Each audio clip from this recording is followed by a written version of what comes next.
विद्वानांची विद्वत्ता त्यांच्या शब्दातून नाही, त्यांच्या डोळ्यांतून ओसंडत असते. मी विद्वान आहे असं सांगावं लागत नाही, त्यांच्या चेहऱ्यावरच्या प्रखर तेजानं ओळखावं ते साऱ्यांनी. आणि या मूढबुद्धी जगाला हे सांगायची गरजच काय? आम्ही आमच्या जगापेक्षा असणारं वेगळंपण आमच्या विद्वत्तेतून कधीच दाखवून दिलंय. बुद्धिमंतांच्या आखाड्यात हा शेषाचार्य नेहमीच जिंकत राहिलाय. शेष या शब्दाचा अर्थ कळतो? शेष म्हणजे सगळ्यांना पुरून उरणारा.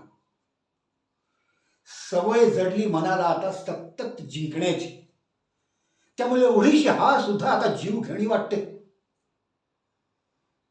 तो चंद्र पाहिला आकाशात, कसा लोभस दिसतो अगदी. विद्वानही तसाच असतो त्या चंद्रासारखा, अंधारावर मात करणारा. पण त्या चंद्रावरचे खडतर खासखळगे, त्याची ती दुसरी काळीकुट्ट बाजू कधी जगासमोर येतच नाही. होय,